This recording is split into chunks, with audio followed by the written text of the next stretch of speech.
본문의 말씀 에베소서 6장 1절에서 4절 말씀 중심에서 믿음의 가정이라는 제목으로 함께 말씀을 통해 은혜 나누기를 원합니다. 지난주에는 어린이 주일을 우리가 지키며 천국의 주인공이라는 제목으로 함께 말씀을 살펴보았습니다.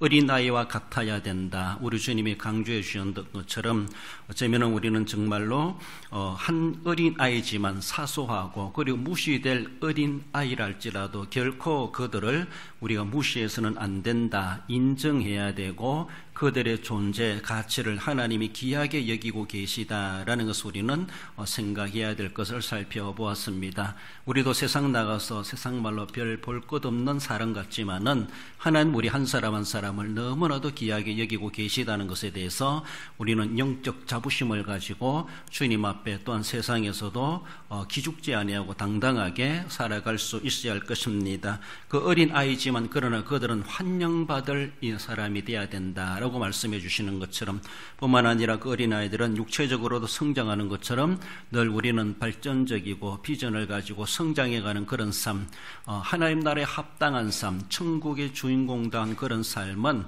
어린아이가 천국의 주인공이 아니라 어린아이 같아야 된다라고 말씀해 주시는 것처럼 남녀노소 우리의 삶이 어떠하든지 형편이 어떠하든지 우리는 어디 가서도 인정받고 환영받고 그리고 날마다 자신의 영적 성장을 위해서 몸부림쳐가는 어린아이의 그런 특성들을 우리가 늘 가짐으로 인해서 천국의 주인공다운 그런 우리의 삶을 지상에서도 감당해 가야 할 것입니다. 오늘 어버이 주일을 맞이하면서 하나님을 섬기는 가정이 우리의 가정이 되어야 될 것인데 어떻게 보면은 하나님이 세우신 가정이다. 어쩌면 남녀가 만나서 결혼하니까 한 가정이 탄생하는 것처럼 그렇게 보이지만은 원초적으로 가정이란 제도를 주신 분이 하나님이시고 가정을 세우신 분이 하나님이시고 가정을 만드신 분이 하나님이시다 이렇게 말할 수 있습니다. 하나님을 떠나 살아갈 수 없는 인생인 것처럼 하나님이 가정의 주인이시고 가정의 모든 생사의 그리고 생육의 주권자 우리 하나님이시다라는 것을 우리는 늘 기억하며 하나님의 그 은혜로 우리가 일상적인 가정생활을 통해서 오늘에까지도 생육하여 번성하여 귀한 가정을 이루어오게 된 것에 대해서 우리는 감사하며 우리 삶 속에 늘 하나님이 개입하고 계시다는 것을 결코 잊을 수가 없습니다.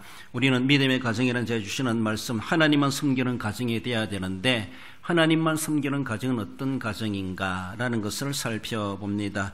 먼저는 자녀의 도리가 있는 가정임을 말씀해 주십니다. 도리라는 말은 사전적인 의미로 마땅히 행해야 할 바른 길이라는 것이죠. 우리 자녀들에게는 마땅히 행해야 될 바른 길이 있는가? 그 길을 가는 자녀들이 있는 그 가정이 믿음의 가정으로 그렇게 말해 볼 수가 있습니다. 1절 말씀에 자녀들아 주 안에서 너희 부모에게 순종하라 이것이 옳으니라. 1절 말씀의 배경으로 바라본 우리 자녀들의 해야 될 도리가 무엇인가? 부모에게 순종하는 것, 부모를 공경하는 것, 부모에게 순종하는 것이 마땅히 해야 될 도리라는 것이죠. 그렇습니다. 한 가정에 자녀된 자들입니까? 부모에게 난 얼마나 순종하고 있는가? 그 도리를 어떻게 잘 지켜가고 있는가? 그런 도리가 있는 가정이 바로 하나님을 모시고 사는 믿음의 가정이고 하나님이 주권적으로 역사하시는 복 있는 가정이고 계속해서 장수할 만한 그런 가정으로 하나님께서 역사하시고 복 주실 가정이 될 수 있음을 말씀하십니다. 성경은 우리의 자녀들을 두고 하나님의 선물이다. 그리고 하나님 신 기업이다. 이렇게 표현하고 있죠. 시편 127편 3절에 보면은 보라 자식들은 여호와의 기업이요 태의 열매는 그의 상급이로다 이렇게 말씀하고 있습니다. 그래서 한 가정에 자녀들이 생산되고 자녀들이 있다고 하는 것이 얼마나 귀한 일인가. 그래서 어떤 이는 하나님 신 기업이라면은 중소기업보다 대기업이 낫지 않냐. 그래서 많은 자녀를 생산하고 많은 자녀가 있고 대가족을 이룬다는 것은 하나님이 주시는 대기업과도 같다. 그렇게 말을 하기도 합니다. 그것도 어쩌면 참 복이 아닌가라고 볼 수가 있죠. 오늘날에는 결혼 안 하려고 하고 결혼해도 무지하게 살아가려고 하는 그런 신혼가정들을 볼 수가 있고 그래서 인구의 연령층의 비율이 우리나라도 여러 가지로 많은 어려움이 있고 미래가 걱정될 만한 그런 그런 시대를 우리가 살아가고 있는데 하나님께서는 자녀 생산하는 것을 복으로 우리에게 역사해 주셨습니다. 그래서 할 수 있으면은 작은 기업이 아니라 큰 기업의 가정을 이루고 그 복을 우리는 받을 수 있어야 될 것이죠. 보라, 자식들은 여호와의 기업이요 태의 열매는 그의 상급이로다. 이 말씀을 직역하면 이런 말이라고 합니다. 보라, 아들은 여호와로부터 온 유산이다, 이런 말이라는 것이죠. 우리 집에 아들이 있습니까? 그 아들은 우리가 이미 알고 있는 것처럼 그 집안의 혈통을 계승해가는 중요한 생명체입니다. 그렇습니다. 오늘날은 그렇게 남녀 차별을 잘 두고 있지 않는데, 옛날 같으면 족보가 아들을 통해서 계승되는 것을, 기록되는 것을 볼 수가 있죠. 그래서 그 자녀라고 하는 것은 하나님이 우리에게 주신 유산과도 같은 귀한 존재라는 겁니다. 그 자녀들이 있으니까 가정의 혈통이 계보가 이어져 가게 된다. 그만큼 중요한 자리에 처하고 있는 아들이요 우리의 자녀들이다라는 것이죠. 그 자녀들이 있다면 그 자녀들의 도리를 행하는 자녀가 되어야 되죠. 자녀들 대기업이라고 수백 명 자녀손이 있으면 뭐합니까? 거기에 제대로 된 자녀 없고 제대로 도리를 감당하지 못하는 자녀가 없다라면은 정말로 그 가정 그렇게 다복하다, 복있다, 그리고 행복한 가정이다, 복받은 가정이다, 누가 그렇게 말하겠습니까? 바람 잘 날 없다는 식으로 그 가정이 시끄럽게 온 세상을 시끄럽게 만드는 그런 가정이 될 수가 있고, 그렇습니다. 많고 적음도 중요할 수 있겠지만, 그러나 많다라면 많은 만큼 무엇이 많아야 되는가? 자녀의 도리를 행하는 그 자녀들이 많아야 된다. 이것이 바로 하나님 주신 기업이요 하나님이 주시는 유산과도 같은 귀한 존재들이라는 것을 볼 수가 있죠. 우리 한 사람도 세상에, 우리 가정에 드나가 하나님 앞에 한 사람의 자녀임에 불과합니다. 우리 하나님 앞에, 온 세상 앞에, 또 우리 가정 앞에 내가 자녀라고 하면은 난 얼마나 하나님 앞에, 부모님 앞에, 가문 앞에 내가 정말로 가문의 유산과도 같은 존재로 정말로 그 이름을 자랑할 만한, 부끄럽지 않는 도리를 감당하고 있는, 도리를 행하고 있는 자녀의 자리를 지켜가고 있는가, 우리는 생각해 봐야 되죠. 이런 가정이 정말로 믿음의 가정이고 사회가 원하는 그런 가정임을 말씀하고 있습니다. 단순한 우리가 자녀 도리를 감당한다, 이것은 세상적인 가정의 모습을 볼 수가 있고 일반 가정에서 찾아볼 수가 있습니다. 그러나 믿음의 가정이다, 믿음의 가정이라고 하면은 우리는 좀 더 한 가지 플러스 알파가 있어야 되죠. 일반적인 사회적인 윤리적인 도리뿐만 아니라 신앙의 윤리가 겸비된 그 자녀, 이것이 바로 믿음의 가정이고 믿음의 가정의 도리라고 하는 것이죠. 그렇습니다. 단순히 공부 잘하고 직장 든든하게 있고 돈 잘 벌고 건강하게 살아간다고, 그리고 부모에게 효도한다고 해서 단순한 도리가 있는 자녀다, 이렇게 생각하기보다 성경이 말하는 가정, 성경이 말하는 도리라고 하는 것은 일반 사회적인 모습에서도 당연할 뿐만 아니라 플러스 알파, 무엇입니까? 성경이 말하는, 하나님이 찾으시는 진정한 믿음의 자녀인가, 믿음의 도리가 있는가, 믿음의 윤리를 가지고 있는가 라고 하는 것이죠. 그것을 우리는 병행하고 겸비해가는 그런 자녀가 바로 하나님이 찾으시는 가문의 자랑거리 할 만한 믿음의 가정이고 그런 자녀이다라는 것입니다. 세상적으로는, 학식적으로는, 명예적으로, 권세적으로는 그렇게 뛰어나고 정말로 현수막 써붙일 만큼 그렇게 자랑스러운 그런 위치에 있다 하면서도 그 사람이 이면의 종교적인, 신앙적인 배경으로 바라보면은 결코 교회에서 강구해 줄 수 없는 그런 환경을 가지고 있는 그런 자녀들이 없잖아 있기도 하죠. 그렇습니다. 그것은 세상에서는 유명할지 모르지만은 하나님과는 아무런 관련 없어요. 하나님이 가정을 세우셨고 나를 이 땅에 태어나게 하신 내 생명의 주권자가 하나님이신데, 하나님과 별개, 하나님과 관계없는 삶을 살아가는 우리의 자녀들, 그것이 무슨 자녀의 도리를 가지고 있는 자녀라고 말할 수 있습니까? 오늘 본문에서 자녀들아 주 안에서 너희 부모에게 순종하라 라고 말하고, 자식들은 여호와의 주신 기업이요 태의 열매는 그의 상급이라 말하고 하는 것은 자녀들은 하나님과 별개의 존재가 아니라는 것입니다. 하나님 없이 이 땅에 존재할 수가 없고 그들이 하나님과 밀접한 관련성을 맺고 있다고 하는 것을 그렇게 말씀하고 있습니다. 우리 자녀들은 태어나면서부터 하나님을 분명하게 알아야 되고 하나님을 배워야 되고 내 인생의 알파요 오메가요 시작이요 끝이 되시는 분이 바로 하나님이시고 내 모든 인생의 주권자는 바로 하나님이시고 내 인생의 생명의 주인은 내가 아니라 하나님이시다라는 것이죠. 무엇인가 획득하고 무엇인가 명예가 있고 무엇인가 권세를 잡았습니까? 그것이 하나님과 어떤 관련이 있습니까? 나의 인생은 하나님과 관련된 밀접한 관련이 있는 사람이라 하면서도 내가 얻은 것에 대해서, 내가 누리는 것에 대해서, 내가 가진 것에 대해서 단순한 재물이라 할지라도 그것이 하나님과 밀접한 관련이 있는 것인가? 하나님께 영광이 되고 하나님께 기쁨이 되고 하나님이 허락하시는 것이겠는가를 우리는 생각해 봐야 되죠. 우리 자녀들이 어떻게 보면은 우리 부모님들의 책임이기도 한데 자녀들이 도리를 감당할 수 있도록 도리가 있는 자녀가 되도록 만들어가고 그렇게 양육해 가야 한다라는 것, 부모에게 엄청난 책임이 있다라는 것입니다. 그래요, 우리 자녀는 내 자녀이기 전에 하나님의 자녀다. 이게 부모에게 전제되어야 될 인식입니다. 그리고 자녀는 우리 육신의 부모님이 계시지만 나를 이 땅에 보내주신 분은 이 가정을 통해서 우리 부모를 통해서 세상에 보내주신 분은 하나님이시다라고 하는 것이 자녀에게 인식이 있어야 된다는 것이죠.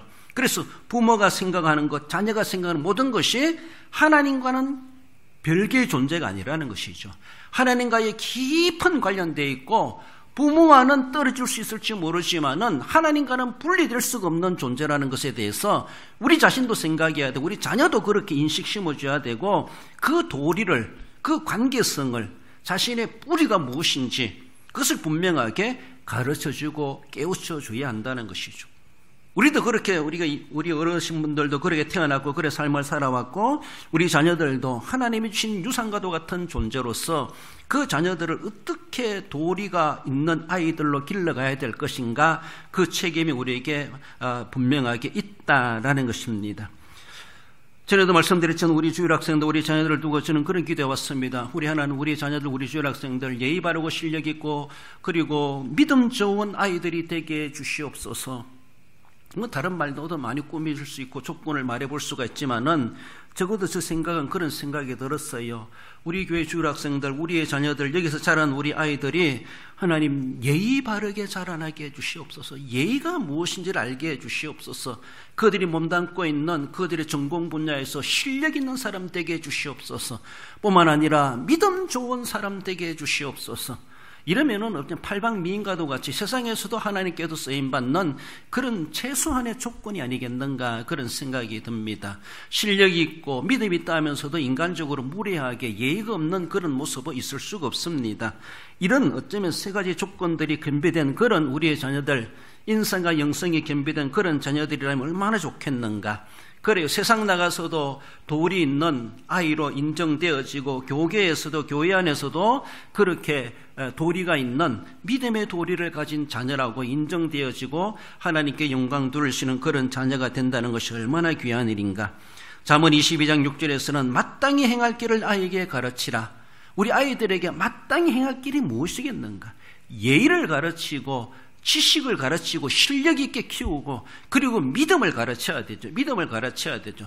마땅한 도리, 나는 하나님과 별개의 존재가 아니고 하나님 없이 나는 존재할 수 있는 자가 아니라 내 인생의 가치도 하나님께로부터 시작된다라고 하는 것을 늘 인식시켜줘야 되죠. 마땅히 행해야 될 바른 길이라고 하는 것은 하늘에서 뚝 떨어지고 있는 것이 아니라는 것이죠. 우리가 그들을 어릴 적부터 가르치고 좀 세상 말로 심한 말로 세뇌하다시피 옳은 것에 대해서는 무조건적으로 어쩌면 반강제적으로라도 옳은 것은 옳다고 가르칠 수 있어야 되고 분별할 수 있도록 키워가는 것.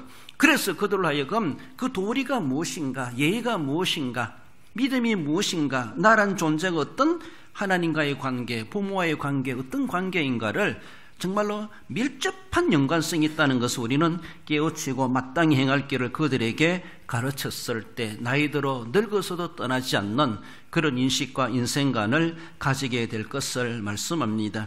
예의 바르고 실력 있고 믿음 좋게 자라는 성경상에 대표할 만한 그런 모범되는 그런 아이 시절의 영웅들이 있지요.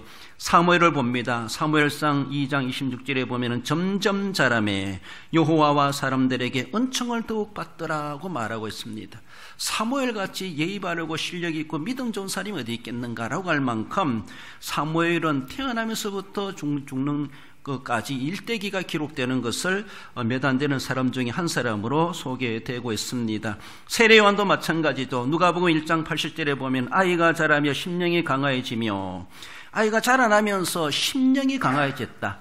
부모님도 성령이 충만한 부모님의 가정 배경을 가지고 있는 세례요한, 그 가운데 태어났고 거기에서 정말로 제사장 가문에서 엄격한 율법 교육을 받으며 자라나지 않았겠는가. 사무엘만큼이나 세례요한도 그런 가정에서 자라나면서 점점 심령이 강하여져 갔다. 이렇게까지 그의 어린 시절을 표현합니다. 우리 예수님도 마찬가지죠. 누가복음 2장 52절에 지혜와 키가 자라가며 하나님과 사람에게 더욱 사랑스러워 가시더라. 그렇습니다. 이 분들은 어디를 내놔도 세상과도 교회와도 환영받고 칭찬받고 사랑받기 합당한 그런 삶을 살아갔던 그런 도리가 있는 어린 시절에 보냈다는 것을 우리는 볼 수가 있습니다. 그러므로 하나님, 우리 자녀들도 사무엘처럼 세례요한처럼 우리 예수님의 어린 시절처럼 저렇게 자라나길 원합니다. 그래서 하나님께도 사람들에게도 사랑스러움을 받는, 사랑스럽게 여겨지는, 인정받고 사랑받고 칭찬받고 환영받고 존경받기 합당한 그런 우리 자녀들, 한마디로 말한다면은 자녀의 정체성을 알고 자녀의 도리를, 하나님과 사람 앞에 도리를 잘 해가는 그런 자녀가 있는 가정, 믿음의 가정으로 우리가 말해 볼 수가 있습니다. 그런 자녀가 되도록 늘 기도하고 우리는 양육해 가야 할 것을 말씀하십니다. 믿음의 가정에 자녀의 도리가 있다는 것을 말씀합니다.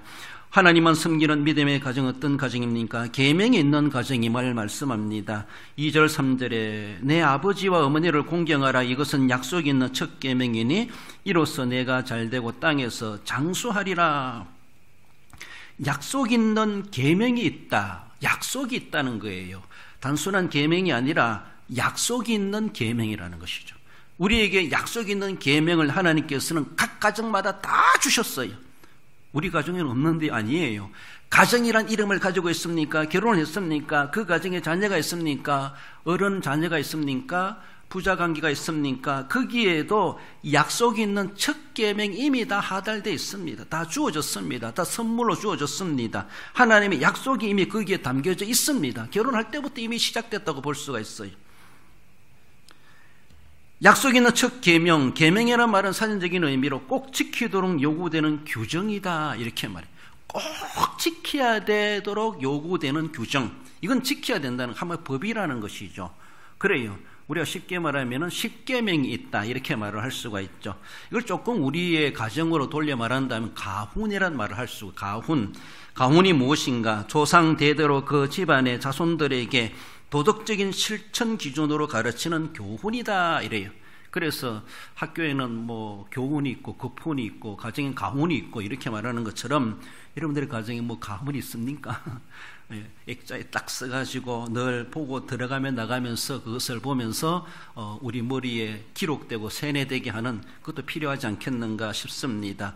가훈을, 정말 그럴듯한 가훈을 딱 새겨놓고 그것이 우리 가정을 지탱해주는 하나의 기둥과도 같은 역할을 하게 됩니다. 물론 그 문구 그것만이 다가 아니겠죠. 거기에 담겨져 있는 것은 엄청난 책 한 권을 쓸 만한 그런 내용들이 포함되고 있다고 볼 수가 있습니다. 그래요. 조상 대대로 그 집안의 자손들에게 도덕적인 실천 기준으로 가르치는 교훈이다라고 말하지만은 이 세상적인 가훈이고 도덕적인 실천 기준, 우리는 또 플러스 알파가 뭐 있어야 돼요? 도덕적인 실천 기준뿐만 아니라 신앙적인 실천 기준을 가르치는 교훈, 이것이 기독교적인 가훈이라는 것이죠. 신앙이 포함되고 있는 신앙적 실천 기준을 가르치는 교훈, 이것이 기독교 성도들의 가정의 가훈이다, 이렇게 말할 수가 있습니다. 뭐 착하게 살아라, 성실하게 살아라, 근면하라, 뭐 베풀며 살아라, 이런 말도 하겠지만은 그 모든 배경도 물론 신앙적인 배경도 있겠습니다만 단순한 도덕 플러스 신앙적 이런 모습이 다 함축되어 있는 그런 가훈, 하나의 우리 가정의 계명과도 같이 하나의 문구를 할 수가 있고 10가지 계명, 10가지로 할 수도 있겠고 여러 가지로 할 수 있겠지만 아무튼 계명이 있는 가정이다. 다르게 보면 계명이 있긴 있는데 실천하지 않는 가정이 아니라 그대로 기준으로 삼고 준칙으로 삼고 행함이 있는 가정, 그런 실천이 있는 가정, 그런 행동이 있는 가정, 그것을 기준으로 삼고 살아가려고 몸부림치는 그런 가정, 이런 가정이 바로 믿음의 가정이고 하나님을 섬기는 믿음의 가정으로 우리가 한 부분을 말해볼 수가 있다라는 겁니다. 계명은 가정을 지탱해 주는 기둥과도 같기 때문에 그 계명이 가정에 없다라면은 뼈대 없는 가정 그렇습니다. 그 기둥이 무너지면 집이 무너질 수가 있습니다. 그래서 그걸 돈독하게 세워져 가고 아니면 좀 더 수정하고 개정해 쓰더라도 형편에 맞게 우리는 우리 가정을 지켜가는 기둥과도 같다 인식 심어주면서 늘 그것을 되뇌이고 되새김질하고 묵상하고 그렇게 살아가려고 하는 건 참 필요하지 않는가라고 볼 수가 있습니다. 특별한 가훈이 없다 할지라도 우리는 성경 자체가 우리 가정의 가훈이다 이렇게 말해볼 수가 있습니다. 그렇습니다. 그래서 어떤 사람들은 뭐 범사에 감사하며 살자, 항상 기뻐하자, 쉬지 않고 기도하는 교회다 이렇게 말을 하기도 하고 받지 말고 베푸는 삶을 살아가자, 건면하며 성실하며 살다, 그리고 늘 찬송하며 그렇게 봉사하며 살자 이렇게 이런 모습들도 정해놓을 수가 있습니다. 그래요. 한마디로 말한다면은 예수님 안에 살아가는 예수님만 섬기는 가정이다. 너무나 단순하고 원론적인 모습인데 저는 그걸 강조하고 싶어요. 오직 예수, 오직 예수님, 오직 예수님만 섬기는 가정, 이것이 너무나도 원론적이고 폭넓은 모습이지만은 이것을 대타이틀로 하는 우리의 가정의 계명, 가훈들이 필요하지 않겠는가 그런 생각을 해봅니다. 그렇습니다. 우리의 가정은 절대로 하나님만 섬기는 가정입니다. 우리 가정에 어느 누구라 할지라도 며느리를 보든 사회를 보든 불신자는 용납할 수가 없습니다. 대원칙이 필요합니다. 단순한 도덕적이고 세상적으로 일심양명한 출세한 그런 사회를 보는 것이 아니라 믿음의 수준이 어떤가, 믿는 사람인가, 믿는다면 어떤 믿음의 배경을 가지고 있는가, 이런 것까지를 또 엄격하게 볼 필요가 있어요. 믿음의 학력을 생각해 봐야 돼요. 세상의 학력 생각하지 말고, 세상에 경제적으로 많은 것을 남기는 그런 거 생각하지 말고 믿음의 생산은 얼마나 있는가, 믿음의 생산력은 얼마나 있는가를 생각해 봐야 되죠. 이것이 가정의 하나의 계명 중에 하나, 가정의 계명이라는 것이죠. 그런 원칙이 우리에게 있어야 된다는 것이죠. 예수님처럼 아무나 오너라, 우리 아무나 오면 다 감당할 수 있습니까? 우리 예수님이 아니에요. 우리는 예수님은 죄인들까지도 감당하실 수 있어요. 아무나 오너라, 예수님은 감당하실 수 있는데 우리는 예수님만은 전능자가 아닙니다. 우리는 조건이 필요해요. 우리가 감당할 수 있는 능력만큼. 불신자하고 결혼해가지고 전도하면 되지요. 돼요. 얼마나 좋습니까? 그러나 그게 장담되지 않습니다. 예수님은 아무리 이단이고 불신자라 할지라도 오면은 다 예수님 그 사람을 해결시킬 수 있는 전능하신 하나님이십니다.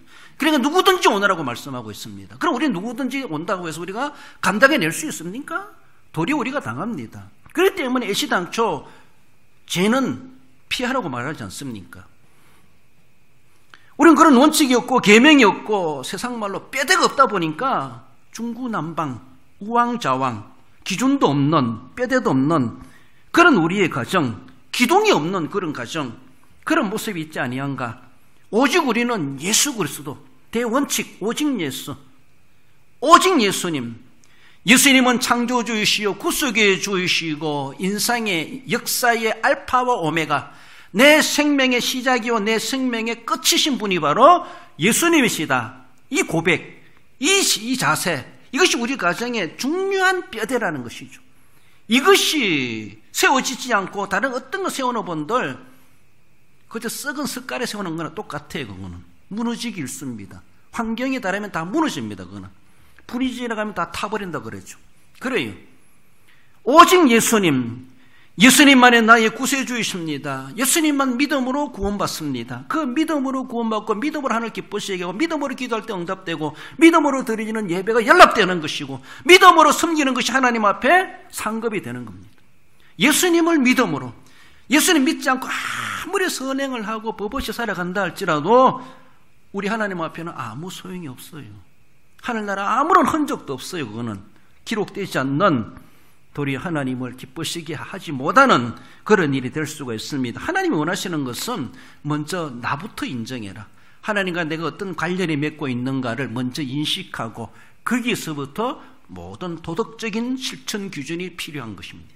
신앙의 기준이 있어야 되고 나아가서는 도덕적인 실천 기준이 우리에게 있어야 된다. 그러므로 오직 예수님이 이 땅에 오셨고 나를 위해서 구속의 제물이 되셨다는 것에 대해서 먼저 신앙이 심어져야 되고 구구단을 외우고 더하기 빼기를 배우고 한글을 배우고 우리 자녀들이 배우면서도 그들이 뭘 가르쳐야 되는가? 너라는 존재는, 너라는 정체성은, 너의 인생은 바로 하나님이 주셨다. 하나님으로부터 시작되었다. 그 어떤 그 구구단을 외우기 부정이라도 그들이 하나님부터 외울 수 있어야 되고 하나님 이름을 먼저 알 수 있어야 되고 하나님에 대한 신앙을 심어주는 것은 너무나 필요합니다. 그래요. 그것이 그 아이의 또한 인생의 기둥이 되는 거예요. 그런 계명이 없다 보니까 아무런 아이들을 뭘 교육해야 될지 방법도 없고 방향도 없고 그저 세상의 교육에 다 맡겨버리는 이런 모습들. 최고의 교사는 부모라고 하는데 부모가 손 놓고 있고 차손으로 물려나 있고 남에게 맡겨놓으니까 아이들은 지금 엉뚱한 것, 부모가 원치 않는 아이들로 변해버리는 그런 모습은 있지 아니한가. 어느 정도 키가 크고 나이가 먹고 자라나게 되면 신앙의 모습에서도 그만큼 단련되고 성숙되어 있어야 되는데 아이는 성인이 되는데 영적인 모습에서는 너무나도 어린아이와 다를 바가 없는 철부지하고 젖만 먹는 그런 아이나 다를 바가 없는 그런 모양으로 남고 있지 아니한가 우리는 생각해 봐야 돼요. 계명이 있다고 하는 것은 그렇게 너무 자유분방 방종하는 삶이 결코 아닙니다. 세상에 누리고 싶은 거, 먹고 싶은 거, 마시고 싶은 것, 누리고 싶은 거 다 누리는 것이 아니에요. 계명을 따라서 살아가는 것이죠. 먹고 마시는 것까지라도 뭘 하는 것에 대해서도 어떤 목표를 정하고 목적을 정하고 일을 한다 할지라도 거기에 대해서 진정한 계명의 주권자, 계명의 중심은 하나님, 오직 예수 그리스도를 중심으로 삼아서 그것을 위해서 기도하고 그것을 위해서 공부하고 그것을 위해서 노력하고 그것을 관련된 가운데서 모든 일들을 목표를 이루어가는 그런 삶이 될 수 있도록 해 가야 할 것이죠. 그렇습니다. 계명이 지켜지는 과정과 그리고 그 과정이 단대로 끝나지 말고 계속해서 이어져가는 과정이 돼야 된다는 것이죠. 너무나 안타까운 것은 우리 교회도 이제 후반기 좀 토론하고 나누고 싶은 것은 다음 세대에 대한 우리 교회가 무슨 대안이 있는가? 그 대안을 어떻게 세워가야 될 것인가? 우리만 열심히 믿고 교회 문 닫을까? 이게 단대로 끝나는 거예요. 단대로. 우리 가정의 믿음의 개성을 생각해 보세요. 나 죽고 나면은 우리 가정에 진짜 기독교 가정이라 명실상부하게 이런 내세울 수 있을까? 자신 있습니까? 자신 있으면 감사한 일이죠. 자신 있어야 되죠. 지금요. 그렇지 않아요? 많은 사람들이 신앙의 단대로 끝나요. 아브라함과 이삭과 야곱이란 말이 이어져 가는 것처럼 그렇게 돼야 되는데 그렇게 되지 못하고 끊어져 버려요. 이스라엘 왕조를 보면서 상당히 저도 참 이해될 수 없는 것이 그래서 조금 위로받는 것은 내가 부족해도 뭐 다윗도 그래했고 솔로몬도 그랬는데 핑계댈 것이 있어요. 그렇잖아요? 그래요. 그들도 그랬어요. 사무엘은 요엘을 낳고 요엘은 헤만을 낳고 헤만은 솔로몬 다윗 시대에 찬양대를 주관했던 위대한 인물이죠. 사울왕에게는 그래도 요나단이 있었어요. 그러나 제대로 계승하지 못했어요. 다윗에게도 솔로몬이 있었지만 솔로몬 말기에는 타락해버렸어요. 너무나 부끄러운 그런 모습이에요. 히스기야 왕, 대대적인 유월절을 지키고 기도의 왕이라 했던 히스기야에게 므낫세라고 하는 아들이 태어났어요.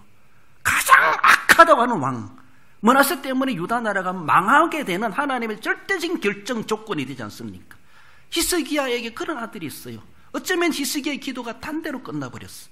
물론 이후에 또 다른 왕들이 태어나기도 하지만은 그래도 희미하게라도 하나님 택한 백성의 그 맥은 이어가는 하나님의 섭리하심이 있지만은 그러나 참 이해될 수 없이 너무나도 불신가진과 다를 바가 없는 우상숭배하는 그것을 이루어가는 그런 모습, 아버지의 신앙을 무색하게 만드는 아들이 있다는 것이죠. 그래요. 더 나아가서는 아버지의 불신의 그 모습을 완전히 가려보고 덮어줄 수 있는 또 믿음의 아들이 있는 그런 가정도 있기도 합니다. 디모데에게는 외할머니 로이스가 있고 유니게가 있었다, 어머니가 있었다 그렇게 말씀하죠. 디모데후서 1장 5절에 보면은 내 속에 거짓이 없는 이 믿음은 먼저 내 외조모 로이스와 어머니 유니게 속에 있더니 내 속에도 있는 줄 확신하노라. 얼마나 사도 바울이 디모데를 말하는 가운데 너희의 믿음은, 오늘의 그 믿음은 너에게서 시작된 것이 아니라 너의 외조모로부터 외할머니, 어머니 그리고 너에게까지 3대에 걸쳐서 이렇게 이어오는 줄 나는 확신한다. 그 믿음의 역사성이 있다고 하는 것에 대해서 그렇게 알려주고 있는 것을 볼 수가 있죠. 우리 한국 교회도 선교 130년, 140년을 이어가는 그런 가운데서 적어도 3대, 4대, 5대, 6대의 기독교 가정을 이어가는 그런 가정들이 있다고 하는 것을 우리가 볼 수가 있죠. 여러분들은 지금 몇 대로 흘러가고 있습니까? 과연 그 대가 몇 대까지 흘러가겠는가? 우리 하나님께서는 1000대까지 복을 주시겠다 말씀하시는데 정말로 그 복이 1000대까지 계승할 만한, 주님 오시는 그날까지 계승할 만한 오늘의 현주소가 그렇게 보이는가 우리는 한번 살펴볼 수 있어야 됩니다. 계명이, 첫 계명이 있는 가정은 그런 복이 있고 그런 맥이 있고 기둥이 있고 그런 역사의 대가 이어져 가게 될 것을 말씀합니다. 그 계명을 우리는 살려내야 되고 계명이 준수되는 가정이 되어야 될 것을 말씀하십니다. 나아가서 하나님 섬기는 믿음의 가정은 부모의 책임이 수행되는 가정임을 말씀합니다. 4절에 보면은 또 아비들아 너희 자녀를 노엽게 하지 말고 오직 주의 교훈과 훈계로 양육하라. 부모의 책임이란 말은 사전적인 의미에서 맡아서 행해야 할 의무나 임무다, 이런 의미를 가지고 있습니다. 부모는 가정의 주체자이십니다. 생계와 가정을 운영해가는 총책임자입니다. 그래요. 가정의 기륭사, 좋은 일이든 안 좋은 일이든 모든 것에 대해서, 또한 경제활동, 가정에 일어나는 모든 우환들, 좋은 일이든 안 좋은 일은 거기에 대해서 총체적인 책임을 질 자는 가장, 한마디로 부모이다, 이렇게 말을 할 수가 있습니다. 그렇습니다. 그래서 대가족을 이루어서 몇 대를 함께 한 가정에 산다 할지라도 물론 생활력이 약한 노 어르신들이 계시지만, 그러나 실제적으로 경제력을 가지고 있는 그 부모 세대가 있다고 하는 걸 생각해 볼 때 아래 위로 섬겨야 될 그런 가정에 있는 것을 볼 수가 있습니다. 그래서 나는 늘 부모로서의 내 생명 다하는 그날까지 책임을 내가 감당해야 된다. 위로 어른을 모시기도 하고 아래로 자녀들을 거느리면서도 부모로서의 책임을, 자녀로서의 책임을 잘 감당해가는 그런 가정이 분명하게 있어야 된다는 것이죠. 나는 어른인데 난 애헴하며 대우만 받아야지, 이런 것이 아니라는 것이죠. 부모로서의 생명 다는 거나 그 자녀를 위해서 무슨 책임을 해야 될 것인가. 정말로 경제활동으로 뭐 한다면은 우리 말로 기도라도 할 수 있어요. 마음을 주고 사랑을 주고 관심을 주고 위로해 주고, 그래요. 잔소리 하려 하지 말고 위로해 주세요. 칭찬해 주세요. 따지고 이야기하려 하지 말고 그거를 자꾸 북돋아 주세요. 가려주고. 이 어른들이 해야 될 일입니다. 어른들이 해야 돼. 꼬집어가지고 자기만큼 뭐 한다 그러고 자기는 인생 경력이 있다 보니까 지식도 넓고 경험이 많다 보니까 서툴게 보이는 자녀 세대 보이겠지만은, 그래요. 나도 할머니만큼 나이 되면 그걸 할 수 있어요. 말할 수 있어요. 나 아직 덜 살았잖아요. 그렇잖아요. 그러니까 아직도 나보다 나이 어린 사람은 감싸줘야 돼. 나보다 나이 어리니까 아직도 철이 없는 모양이다. 그래요. 나도 당신의 나이만큼 되면 나도 그런 어른도 할 수 있다는 거예요. 그러니까 그런 모습에서 나보다 나이 어린 사람을 늘 품어주고 감싸주고 위로해주고 가르쳐주고, 잔소리 하려 하지 말고 따질라 하지 말고 핀잔 둘라 하지 말고 요구만 하지 말고 내가 남은 생에 내가 대접만 받다 가겠다 하지 말고 우리 하나님 앞에 또 후손들 앞에 베푸는 삶을 살아가세요. 말로도 하고 물질로도 하고 몸으로도 하고 관심으로도 하고 마음으로도 하고. 부모라는 자리는 정말로 자녀를 거느리는 그런 가정이고, 가정의 가족들을 모든 상황들을 아픈지 기쁜지 슬픈지 좋은지 그것까지 살펴가면서 가정을 목회하는 거나 다를 바가 없어요. 부모는 가정의 모든 가족들을 양물이라 생각하시면서 그렇습니다.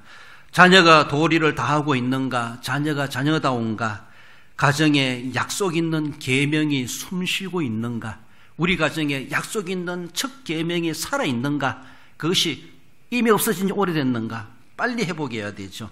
점검해 가야 됩니다. 믿음의 가정으로 든든히 세워지고 우리의 자녀 손들이 종행으로 그들이 믿음의 가정으로 세워져 가고 있는가? 여러분들 참 중요한 것은 아브라함과 이삭과 야곱, 이거는 종입니다. 종. 그러나 행으로도 복음화 돼야 돼. 행으로도 복음화 돼야 돼요. 여러분들 뭐 씨가 씨로 하나만 잘 믿으면 되지, 그래 생각하지 말고 내게 자녀가 오남매는 오남매 다 행으로도 복음화 돼야 되죠. 맏아들만 예수 잘 믿으면 된다, 그러니까 믿음의 가문을 이어간다 생각하지 마시고, 그거는 종이에요. 종행으로. 행으로는 옆으로도 딸들도 사이들도 며느리들도 그래요. 그리고 2번 3번 4번 5번도 다 예수님 잘 믿는 믿음의 가정이 돼야 되죠. 그렇잖아요. 우리의 자녀들 중에 그렇게 하나님이 유산으로 주셨다, 기업으로 주셨다, 태의 열매는 상급이로다라고 우리에게 그렇게 많이 주셨다고 하면은 그 3남매 4남매 5남매 6남매 8남매, 우리 옛날에 군사님 9남매, 어떤 집에는 12남매, 12남매 낳았으면 하나님 주셨으면 12남매를 잘 키워야 되죠. 그 중에 뭐 몇몇만 예수님 잘 믿고 믿음의 대를 이어가면 된다, 그런 게 어디 있습니까? 다른 자식은 내 자식 아닙니까? 다른 자식은 하나님 주신 태의 기업의 열매가 아닙니까? 그렇습니다. 그러니까 종으로도 이어갈, 대를 이어갈 뿐만 아니라 넓이로도 행으로도 종행으로 복음화 되어야 된다라는 것이죠. 우리 성도들의 가정에서도 보면은, 죄송해요, 뭐 저도 목사고 우리 집안도 장로들도 있는데 형제들 중에, 나는 이런 중직을 맡고 있는 형제들 중에 아직도 불신자리에 있는 사람이 있어. 또 이교에 있는 사람도 있어요. 그래요. 물론 그 복음화하고 그 영혼을 구원하는 것은 우리 힘으로 되는 건 아니지만은 그것을 위해서 가만히 있을 수가 없죠. 정말 우리가 생명 다하는 그날까지 종으로만 아니라 행으로도 사돈의 8촌까지라도 우리가 복음화하려고 하는 그런 자세, 이것이 필요한 것이죠. 부모의 역량은 내 눈에 보이는 우리 집에 사는 요 가족만이 아니라 행으로도 봐야 돼. 행으로도. 객지가 있는 우리 자녀들이 어떻게 믿고 살아가고 있는가, 잘 먹고 건강하게 사는 것만이 아니라 하나님 앞에 그 영혼이 건강한가를 봐야 돼. 영혼이 건강한가. 그 하나님 주신 기업이요 태의 열매는 상급이라도 말씀하시고 하나님 주신 유산이다라고 말씀하시는데 그 유산 다 까먹고 있는 것은 아닌가. 부모란 책임이 얼마나 막중한지 몰라요. 그러므로 우리 자녀들에게 그렇게 잘 가르쳐야 될 그런 책임이 있다. 그리고 그들을 세상으로 내보내는 데에서도 늘 우리 주님이 양을 이리 가운데 보낸 것 같다가 은염리하고 늘 기도하시는 것처럼 우리가 보낸 그 자식들 다 어찌할 수 없지만, 그러나 부모로서 늘 근심하며 생각하며 자조심해라, 열심히 공부하라, 돈 많이 벌어라, 그런 말 하지 말고 영적인 모습에서 관리자로서 어떻게 그들이 그 자리를 지켜가고 정체성을 지켜가고 있는가를 늘 확인하며 그것을 위해서 기도하고 기회 있을 때마다 다시 관리하고 확인하고 다시 북돋아주는 그런 모습. 오직 주의 교훈과 훈계로 양육하라. 이게 본문에서 4절에 주의 교훈과 훈계로 양육하라. 이 훈계란 말은 이론적이라면은, 교훈이란 말은 실습적입니다. 그래서 말로만 하는 것이 아니라 저는 교양과 훈계라면, 교양이란 말은, 교훈이란 말은 실습적이고 책임적이고 더 나아가서는 매를 대기까지도 하라는 겁니다. 되도록 하라는 겁니다. 말로만 하지 말고, 그거는 훈계란 말입니다. 그러나 교훈이란 말은 실제적이라는 거예요. 그래서 병행해야 된다는 것이죠.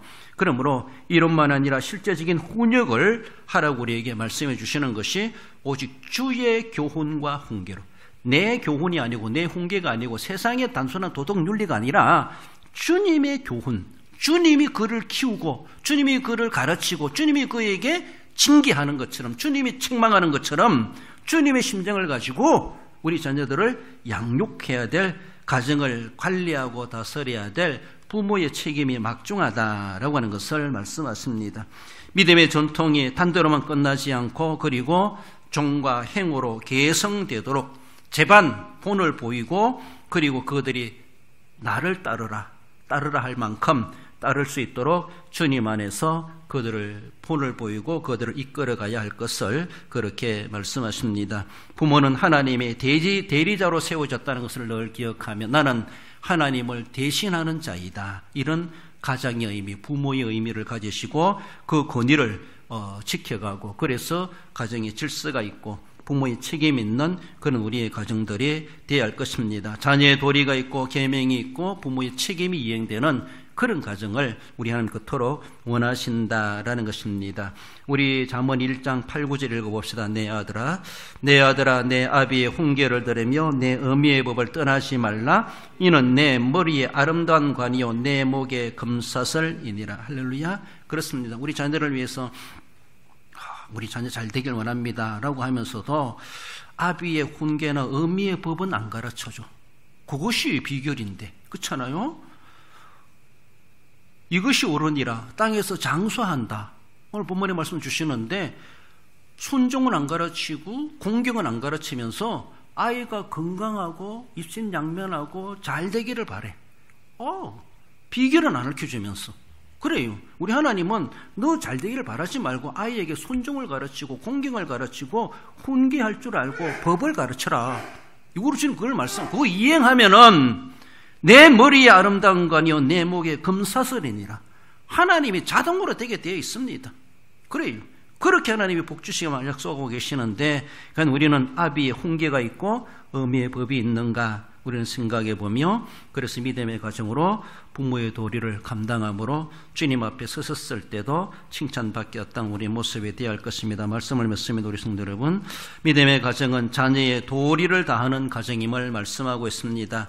우리 자녀들이 어떤 도리가 있고 도리를 행하고 있는가, 도리를 가르쳐야 되고 도리를 행해야 할 것입니다.